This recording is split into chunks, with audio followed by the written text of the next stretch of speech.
시간에 이야기가 이어져요. 사실은 성경은요, 66권으로 이루어졌지만 하나로 봐야 돼요. 저자도 성령 하나님 한 분이시고요. 그래서 하나로 통으로 봐야 돼서 요즘은 시편도 뭘로 보느냐? 내러티브로 봐요. 이야기. 그래서 전체를 스토리텔링화 해요. 그러니까 자꾸 성경을 이야기로. 그래서 유대인들이 쉐마 교육하잖아요. 들으라 이스라엘아 하면서 계속 쉐마 하는 것은 듣는 데서 믿음이 자라고 듣는 데서 믿음이 성장하기 때문에 그 교육을 계속 하거든요. 근데 성경을 계속 보다 보니까 그러니까 스토리가 1장 끝, 2장 시작, 3장 시작 이게 아니에요. 그냥 쭉쭉 이어지거든요. 그래서 이번에 19장 벌써 많이 왔는데 사도행전 19장을 보면서 18장과 이어져야 돼요. 근데 18장에서 이들이 고린도에 있다가 이제 브루스길라 아굴라를 데리고 에베소로 오면서 거기다가 에베소에다 너 여기서 직장 잡고 자리 잡고 있어. 내가 갔다 올게. 그리고선 바울은 가이사를 통해서 예루살렘 갔다가 수리아 안디옥으로 가요. 그리고 다시 에베소로 오는 요 시간 동안에 한편 여기서 어떤 일이 벌어졌냐면 아볼로라는 목사님이 계셨는데 그는 세례 요한의 제자예요. 알렉산드리아 출신으로서 성경에 능통하고 언변이 좋지만 뭐를 모르냐면 예수님의 십자가 사건과 부활 사건을 또 성령 강림 사건을 모르는 상태에서 세례 요한이 죽자 선교지로 간 거예요. 다른 나라 가갖고 복음을 전한 거예요. 우리 선생님 세례 요한이요 이렇게 말씀하셨습니다. 여러분 회개하십시오. 여러분 세례 받으십시오. 이러지 않으면 우리는요 죄 사함 받을 길이 없습니다. 이러면서 가르친 거예요. 그러니까 이 아볼로가 열심히 회당에서 가르치는 것을 누가 봤냐면 브루스길라 아글라가 그걸 듣게 된 거예요. 그래서 아이고 저 아볼로 목사님은 그 다음을 모르는구나. 이래서 계속 가르쳤어요. 그러니까 평신도가 목사님을 가르쳤어요. 그랬더니 이 목사님이 내가 고린도로 가겠습니다. 그러면 당신들이 왔던 그 고린도 가서 내가 복음을 전하겠습니다.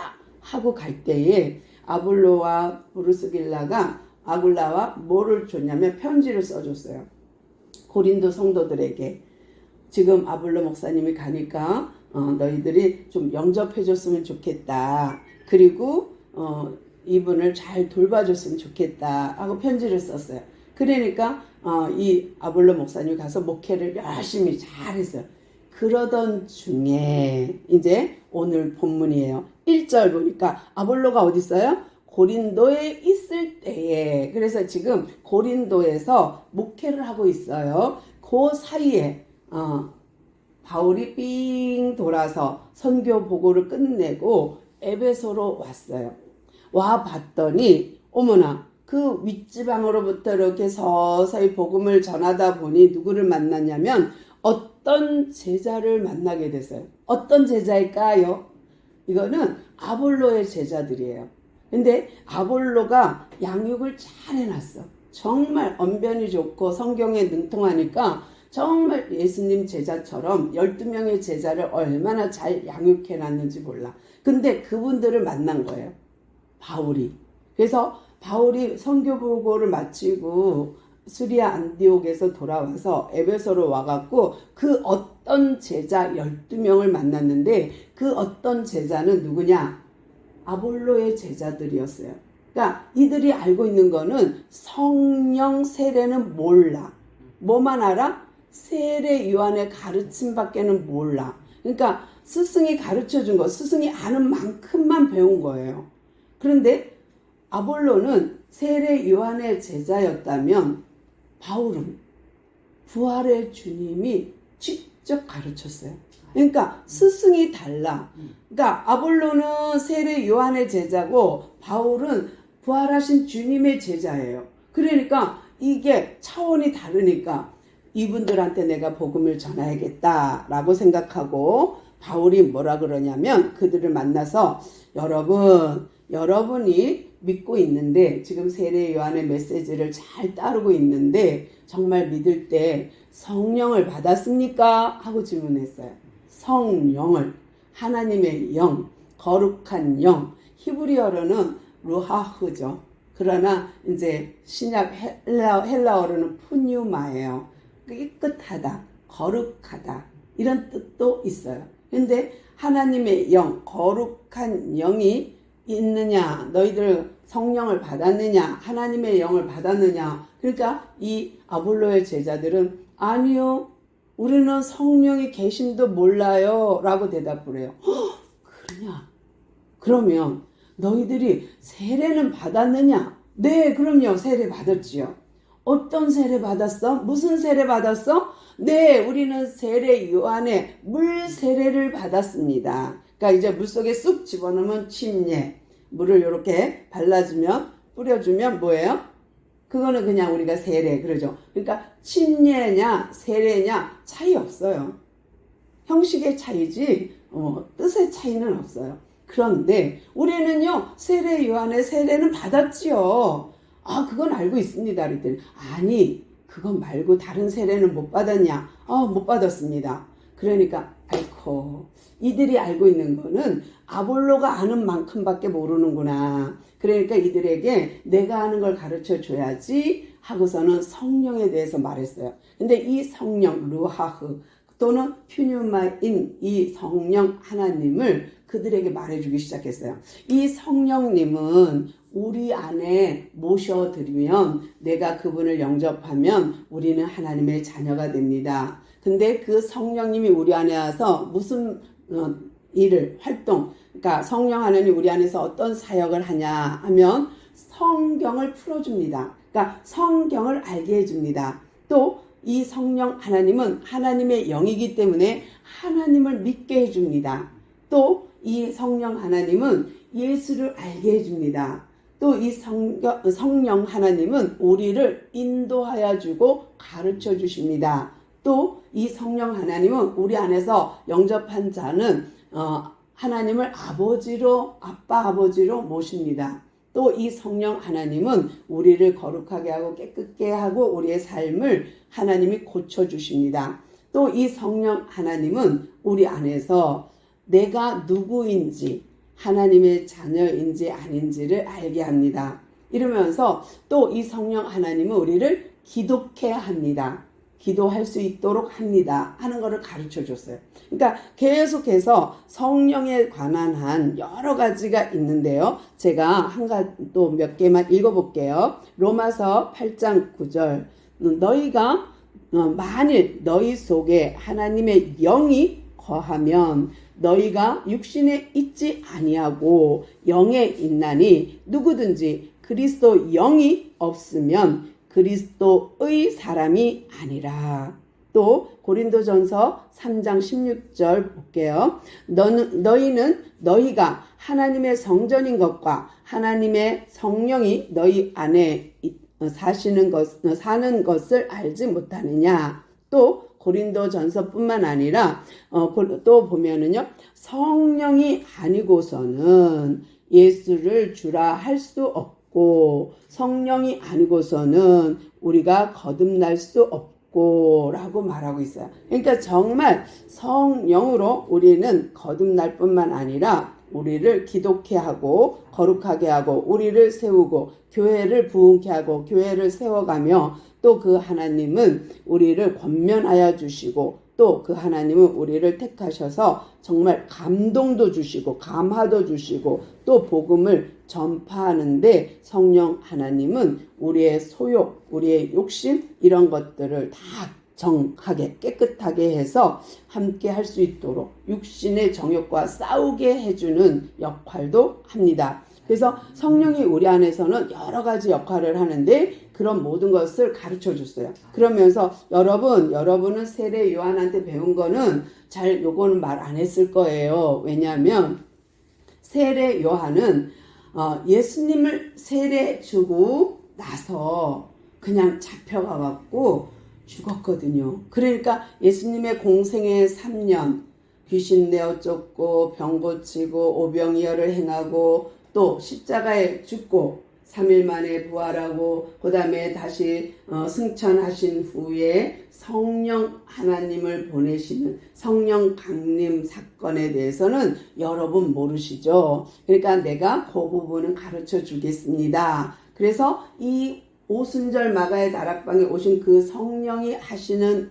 일에 대해서 제가 말씀드린 거예요. 근데 이거는 아볼로 목사님은 몰랐어요. 왜냐하면 세례 요한이 죽자 이쪽으로 왔기 때문에, 아시아 쪽으로 왔기 때문에 몰라서 전하지 못한 것을 제가 전해드리는 겁니다. 그러니 이 성령님이 영접돼야 됩니다. 이 성령 하나님을 마음에 모셔야 됩니다. 그래야 거듭나고 하나님의 자녀가 되고 그리고 우리는 천국 가게 됩니다. 라는 얘기를 했어요. 그리고 나서 또 한 가지 무슨 얘기해서 두 번째 질문이 무슨 세례 받았느냐 라고 물었을 때에 그들이 뭐라 요한의 세례밖에 몰라요 라고 했거든요. 그러니까 그러면 제가 세례에 대해서도 얘기해 드릴게요. 우리가 받은 통상적으로 받는 교인으로서 성도로서 교인으로서 받는 상징적인 이제 너는 세례 교인이야 하고 형식으로 받는 세례가 있습니다. 뭐 침례도 좋고 물세례도 있습니다. 그런데 이 세례는 예수님도 받았습니다. 그러니까 세례 요한한테 예수님도 받았는데 예수님이 받을 때에 두 가지 다 받았습니다. 물세례도 받고 성령 세례도 받았습니다. 왜냐하면 물세례 받고 올라오실 때 하늘에서 비둘기 같은 하나님의 영이 그에게 임하면서 이는 내 사랑하는 아들이라 하고 말해줬기 때문에 예수님은 물세례와 동시에 성령 세례를 받았습니다. 그러면 우리는요? 그랬더니 사람들이 그러면 나도 어떻게 해야 되지? 할 때에 여러분은 어떻게 생각하세요? 물세례가 먼저입니까? 성령 세례가 먼저입니까? 아니면 성령 세례가 꼭 아니면 물세례가 꼭 어느 거를 먼저 받아야 됩니까? 그럴 때에 두 가지 다 예수님처럼 동시에 받을 수도 있고요. 우리가 물세례 받으면서 성령 세례 받을 수도 있어요. 또 먼저 물세례 받고 나서 나중에 성령 세례 받을 수도 있어요. 그러니까 사도행전 8장에 사마리아 사람들에게 베드로가 복음을 전하러 갔을 때 그들은 세례는 받았으나 성령 세례는 모르고 있는 상황이에요. 또 그들도 유대인이니까요. 또 고넬료 집에 갔을 때에도 그들은요 성령 세례 먼저 받았어요. 거꾸로.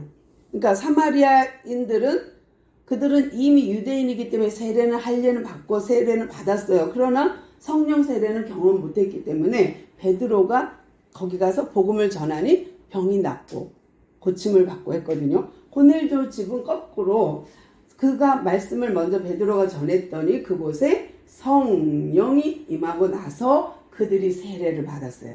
그러니까 성령 세례를 먼저 받고 물세례 받을 수도 있고 물세례를 먼저 받고 성령 세례 받을 수도 있고 또 물세례와 성령 세례를 같이 받을 수도 있어요. 그래서 이거는 뭐가 먼저냐라고 말하지 않아도 돼요. 그러니까 무엇이든지 받을 수 있는, 그러니까 순서는 상관없이 받는데 우리가 중요한 거는 교인입니다. 나는 이제 앞으로 교인으로 살겠습니다. 하는 선포로 세례는 받으셔야 돼요. 그걸로 세례 교인으로 인정받고 교인으로 등록되고 교회 교인으로 입교가 되니까 그러면 이제 물세례는 당근 우리 형식이지만 받아야 돼요. 그러면 성령 세례는요? 안 받아도 될까요? 아니요, 큰일 나요. 이거는 필수입니다. 왜냐면요. 성령으로 인을 치지 않으면 하늘에 계신 하나님께서 너는 내 거 이럴 수 있는 조건이 없어요. 그쵸?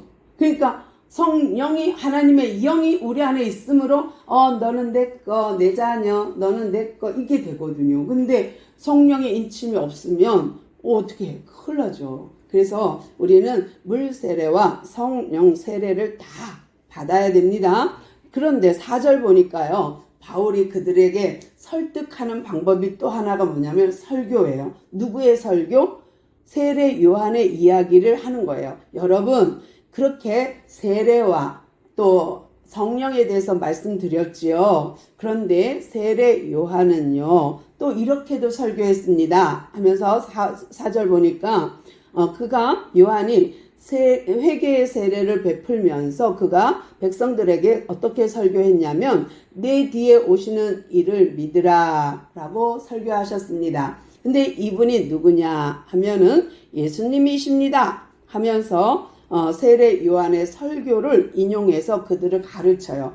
마태복음 3장 5절 이하를 제가 읽어드릴게요. 세례 요한의 설교입니다. 지금 요단강에서 그가 어떻게 설교했냐면 이때에 예루살렘과 온 유대와 요단강 사방에서 다 그에게 나와 자기들의 죄를 자복하고 요단강에서 그에게 세례를 받더니 요한이 많은 바리새인들과 사두개인들을 세례를 베푸는 대로 오는 것을 보고 이르되 독사의 자식들아 누가 너희를 가르쳐 임박한 진노를 피하라 하더니 그러므로 회개에 합당한 열매를 맺고 속으로 아브라함이 우리의 조상이라고 생각하지 말라. 내가 너희에게 이르노니 하나님이 능히 이 돌로도 아브라함의 자손이 되게 하시리라. 이미 도끼가 나무 뿌리에 놓였으니 좋은 열매를 맺지 아니하는 나무마다 찍어 불에 던져 사르라. 아이고 오탈군요.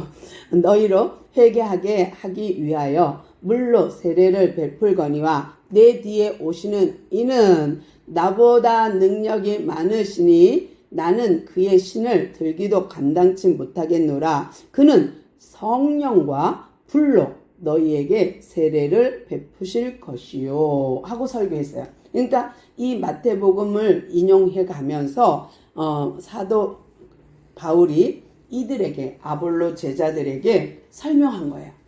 그러니까 정말 세례 요한이 요거까지 설교했지요. 요거는 뭐냐면 이가 올 건데 내가 물로 세례 주지만 내 뒤에 오시는 이는 성령과 불로 세례 준다는 이분이 내가 전하는 예수입니다 한 거예요. 그러니까 진짜요? 우리는 그건 몰랐네요. 세례 요한 물 세례는 받았는데 그 다음에 오시는 이에 대해서는 우리는 몰랐어요. 그러니까 맞습니다. 그래서 하나님이 저를 여러분한테 보내셨나 봅니다 하면서 설교했어요. 그랬더니 이들이 그러면 우리는 어떻게 하면 좋을까요? 그러면 예수님의 이름으로 세례를 받으십시오 해갖고요. 그들이요 다 예수님의 이름으로 세례 받는과 동시에 성령 세례를 받은 거예요. 그러니까 이들이 말씀으로 권면받고 그 다음에 세례 받으면서 성령 세례를 받았는데 6절 봅니다. 이렇게 그들에게 안수할 때 성령이 임하니 세상에 갑자기 그들이요 방언을 하며 예언을 하게 되는 것을 보게 됩니다. 근데 우리가 이 부분에 조금 조심해야 돼요. 그러니까 예전에는 우리가 목사님만 안수하고 목사님만 축도하고 목사님만의 권한이 있었어요. 근데 지금은 성경을 많이 이렇게 풀어가다 보니까 너도 나도 막 손 얹고 기도하고 막 둘러 앉아서 기도하고 막 엎어놓고 기도하고 두드려가면서 안찰한다고 두드려가면서 기도하고 하거든요. 근데 그게 나쁘다는 건 아니에요. 그러나 질서는 있어야겠죠. 그래서 목사님 또는 사도에게 준 권한이 있어요. 이 권한 중에 하나가 축도나 안수 같은 거예요. 왜냐하면 안수는 전가의 의미가 있기 때문에 아주 조심해야 돼요. 무슨 말이냐? 아주 음란한 사람이 내가 안수해 줄게 하고 안수하면 아주 도둑의 영이 가득한데 그 사람이 내가 안수해 줄게 나 능력 있어 하고 안수해 준다면 전가의 의미가 있다는 거예요. 그러니까 이건 아주 조심해야 돼요. 그러니까 우리가 구약에서 내 죄를 이 양에게 전가하노라 하고서는 죄를 전가한 다음에 이 양이 나 대신 죽잖아요.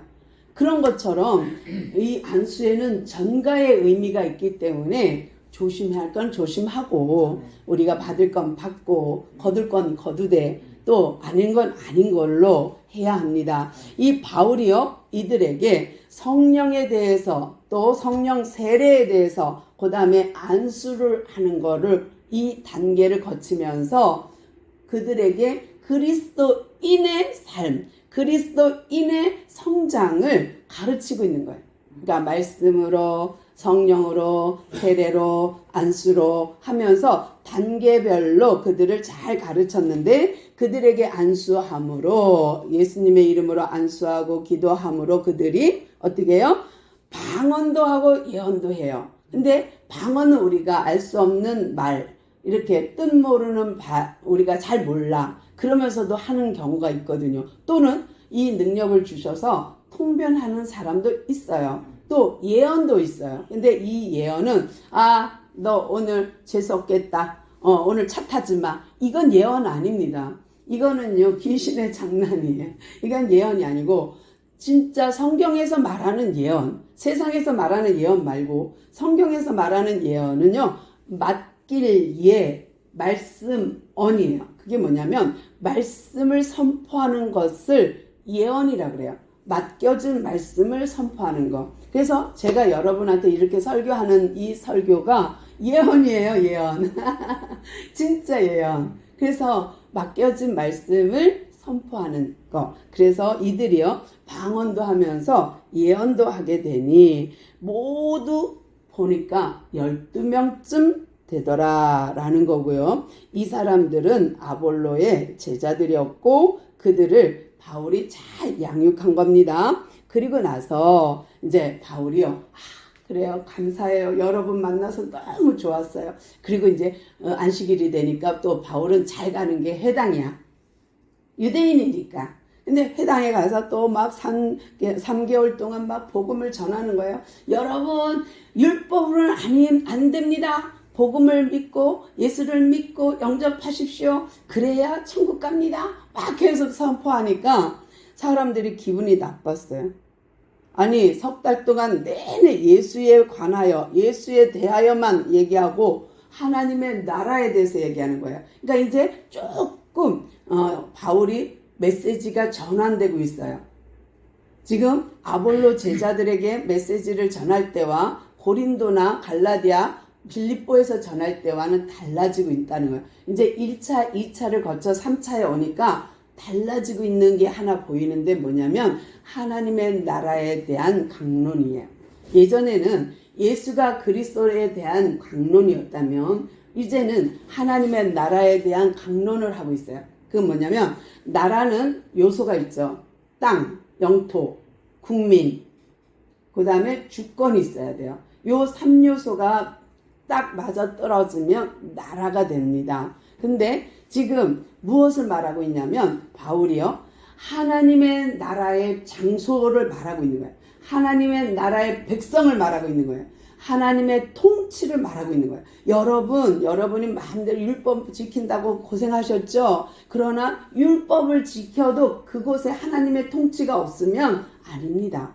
라는 걸 가르치고 있어요. 그러니까 많이 업그레이드 된 거예요. 그러니까 하나님이 없는 율법, 하나님이 없는 할례, 이거는 죄를 어느 정도 이렇게 드러내고 죄에 대해서 깨닫게 하는 데는 소용이 있지만 이것이 곧 구원은 아닙니다 하고 가르치기 시작했어요. 그랬더니 또 유대인들이 뿔이 나기 시작했어요. 쟤 뭐 가르치는 거야 지금? 우리한테 뭐 하자는 거야? 할례를 하지 말라는 거야? 율법 지키지 말라는 거야? 뭐야? 그러고서는 바울과 또 유대인들이 부딪히기 시작했어요. 그러니까 3달 동안 열심히 가르쳤어. 그 12명의 아볼로 제자를 가르치듯이. 그랬는데 유대인한테는 안 먹히는 거예요. 그러니까 또 쫓겨났어. 회당에서. 그래서 어디로 가요? 두란노라는 곳으로 갑니다. 두란노 서원은요. 어떤 두란노라는 사람이 만든 장소 서원인데요. 아주 큰 부자가 이런 서원을 만들어 놓고 누구든지 여기 와서 철학을 강론하고 누구든지 여기 와서 설교를 하고 누구든지 여기 와서 발표를 하십시오 하고 만들어 놓은 곳에 가고 거기는 제한이 없어. 회당은 안식일만 가는데 여기는 매일 가. 매일. 그래갖고 두란노 서원에서요. 매일 예수는 그리스도 또는 하나님의 나라의 도를 가르치기 시작했어요. 그랬더니 거기에 많은 사람들이 와서 두란노 서원에서 날마다 강론하는 바울의 음성을 듣고 바울의 메시지를 듣고 그들이 변화가 일어나기 시작했어요. 몇 년 동안 했냐면 2년 동안 했어요. 그러면 바울이 사역한 것 중에 에베소가 제일 길어요. 3년이 되거든요. 그러니까 정말 오랫동안 바울이 에베소를 초토화한 거예요. 뭘로? 말씀으로. 그랬더니 10절 볼게요. 2해 동안 이같이 하니 아시아에 사는 유대인이나 헬라인이나 이방인이죠. 다 주의 말씀을 듣더라. 아멘. 진정, 진짜 이것이 전도요. 이것이 가치 있는 일이요. 이것이야말로 하나님이 원하는 하나님의 나라의 백성이, 하나님의 나라의 확장이 이루어지는 방법이에요. 그러니까 바울이 계속 강론을 2년 동안 날마다 했더니만 그곳에 사는 유대인이든 헬라인이든 다 예수를 믿게 되는, 주의 말씀을 듣게 되는 놀라운 은혜가 임하였다예요. 그러면 우리도 생각해 봐야 되죠. 세례 요한의 제자 아볼로가 전한 메시지, 부활의 주님을 만난 사도 바울이 전한 메시지, 그들이 이런 세례와 성령 하나님과 안수를 통하여 말씀의 강론을 통하여 그들이 지금 이루어가는 것이 뭐냐면 하나님의 나라라는 거예요. 그러니까 하나님의 나라를 다른 말로 제가 표현해 드리면 하나님의 통치가 이루어지는 곳, 하나님의 통치를 받는 사람, 하나님의 통치가 있는 그곳이 곧 하나님의 나라라는 거예요. 오늘 여기에 이 자리에 있는 우리 모두가 하나님의 통치를 받는 하나님의 나라가 되시기를 소망하고요. 하나님이 하나님의 나라로 예수님을 보냈고 이 하나님의 나라로 오신 예수님이 이 땅에 사역하면서 하나님의 나라를 만들었는데, 하나님의 나라를 펼쳤는데 그 방법이 뭐냐? 병 고쳤어요. 왜? 병 고치면서 하나님의 나라는 질병이 없어요. 귀신을 내어 쫓았어요. 하나님의 나라는 귀신이 없어요. 또 배고픈 자를 먹이셨어요. 그러면서 하나님 나라는 배고프지 않아요. 하나님 나라에는 죽음이 없어요. 그래서 죽은 자도 살렸어요. 하나님의 통치가 이루어지는 그곳에는 이런 일이 생기는 거예요. 질병이 고쳐지고 귀신이 떠나가고 죽은 자가 사는 역사, 이것이 하나님의 나라를 드러내시는 사역, 그것이 예수님의 사역. 하나님의 나라로 오신 예수님이 이 땅에서 하나님의 나라를 펼쳐 보여주신 사역, 그 사역을 이제 우리에게 성령 하나님을 보내서 우리로 하여금 우리에게 맡긴 사역, 그 사역이 뭐냐? 하나님의 나라를 확장, 하나님의 나라를 이루어 가라라는 명령, 우리에게 모든 족속으로 제자를 삼아 아버지와 성령의 이름으로 세례를 주고 내가 분부한 모든 것을 가르쳐 지키게 하라. 이것이 우리의 사명인 줄로 믿습니다. 아멘. 기도하겠습니다.